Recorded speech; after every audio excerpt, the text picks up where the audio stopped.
Hello, everybody. Welcome back. Pike over here. Yes, amazing day. Beginning of the week. So amazing. I hope you guys doing well. I hope things are not too bad in your way. So, yeah, it's amazing. It's the sun is coming out, sunny day. I like the Sunday, by the way. So when it's sunny, it's exciting. Sometimes, like in the summer, it get extremely hot, and because of the heat, you get like too excited, and you have difficulty breathing, stuff like that. But especially if you live in a cold climate, like the heat is like you go from extreme cold to extreme heat in the summer. So it's not like the best occasion. But anyways, everything is good for Bitcoin. Everything is good for Bitcoiners.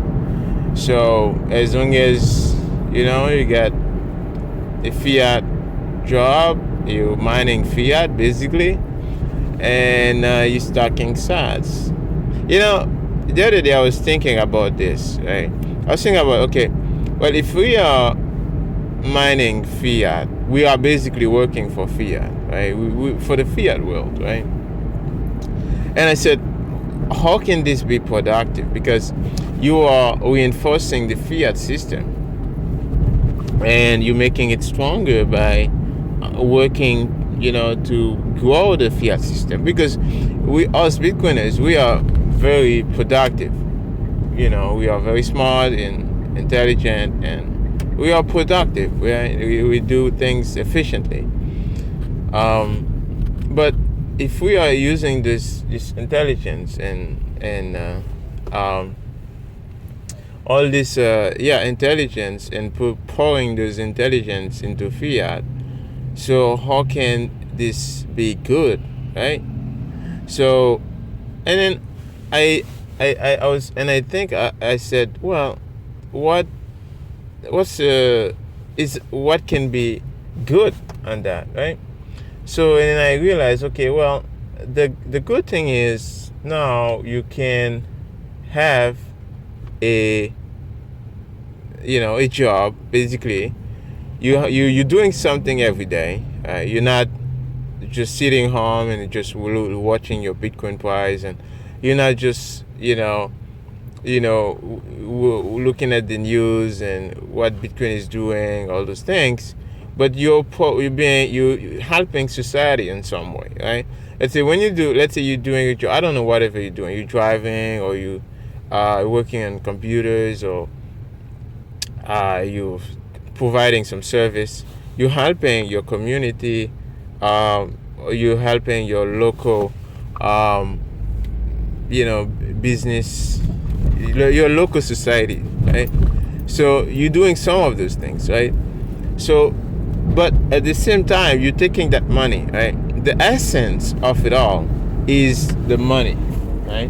If you're taking this money, right, when you're generating the wealth, you're taking it outside the system. You're taking that money outside fiat.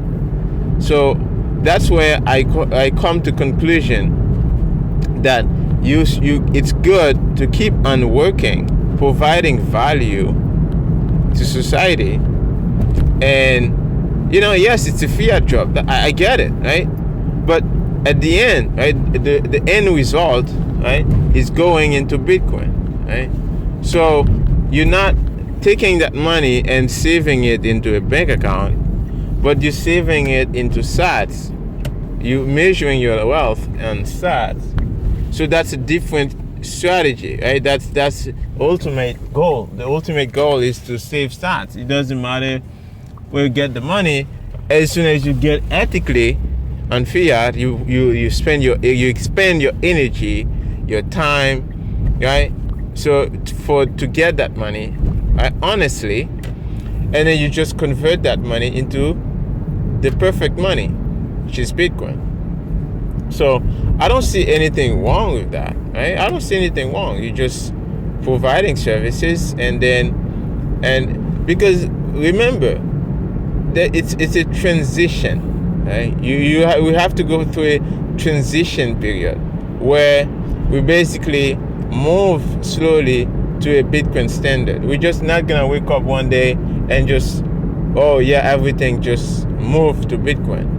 Or you work on Bitcoin, you do everything on Bitcoin. I mean, like companies, Bitcoin companies are very small, right? Even most of those people who also think they can just work on Bitcoin and do everything on Bitcoin, most of them ended up very scammy, right? They become scammers because they cannot make that much money just living on Bitcoin itself, right? So they have to, become a snake oil, shitcoin salesman, something like that, because they are not thinking, big enough. They're not like, they are just focusing too much on Bitcoin. I get it. You're Bitcoin or you just Bitcoin only. That doesn't mean that you have to move everything, all your life, everything on Bitcoin. You have to wait for the transition to happen. So it's gonna take time. It's gonna take like a century until we completely move everything, right? When you have a company, right, that's, let's say you have a local family business that's basically taking their wealth, and when they have a saving, they save part of their saving into Bitcoin, right? Part of their revenue on Bitcoin. That's a Bitcoin business, okay? Even though they are not like making the sign or they're accepting Bitcoin, they are still have a connection to Bitcoin, right? Like some your retirement fund is gonna have some connection to Bitcoin, right? So they probably gonna buy some Fidelity share, right? Those are layers of Bitcoin. You're gonna have all this type of connection, to Bitcoin. So at the end of it, it's not black and white. Right? It's you're either Bitcoiner or you're not. No, it's transition. You have to give it time to process. So this is how I used to look at it.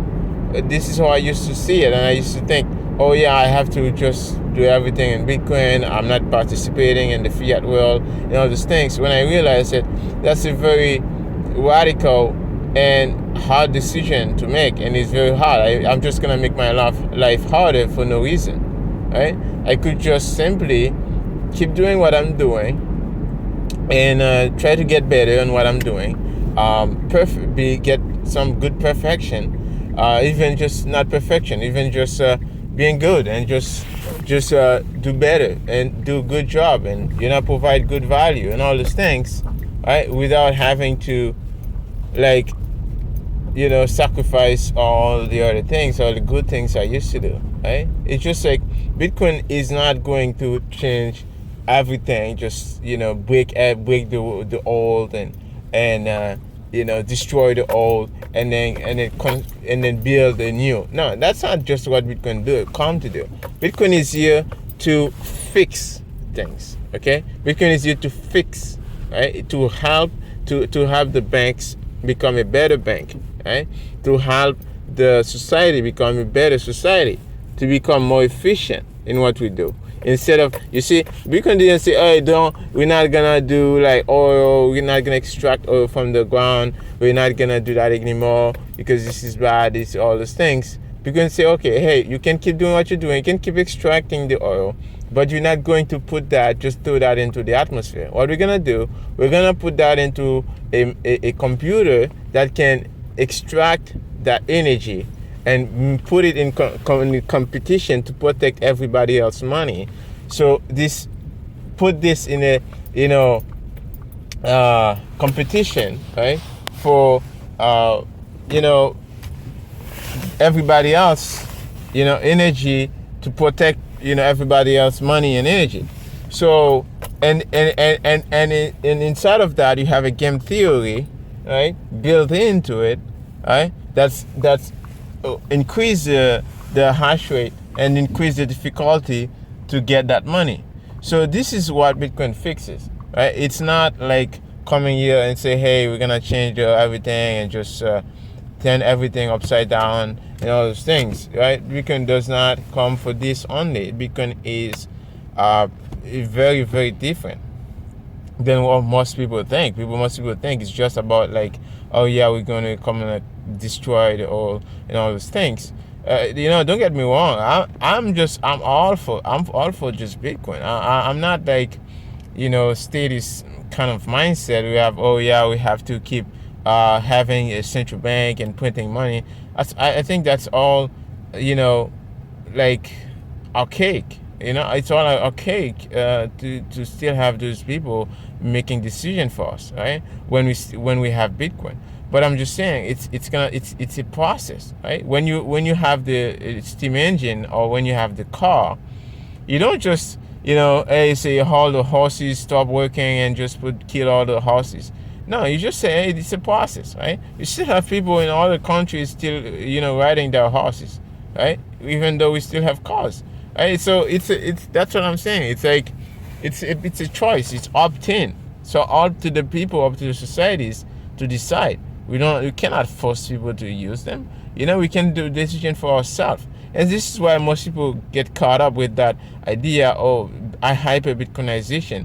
But they don't realize that hyper-Bitcoinization is happening within you, inside of you. It's not outside of you.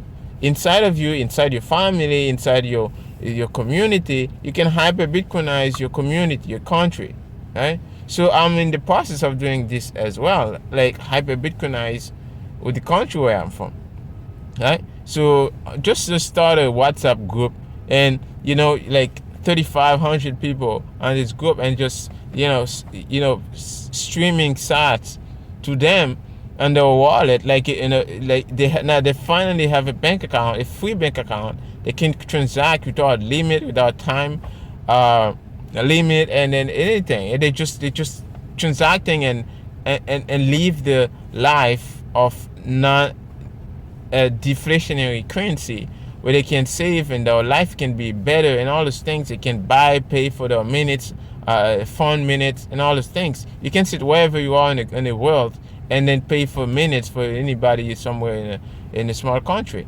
So this is the transformation Bitcoin brings. It's like it brings us way closer to each other than ever we could ever imagine.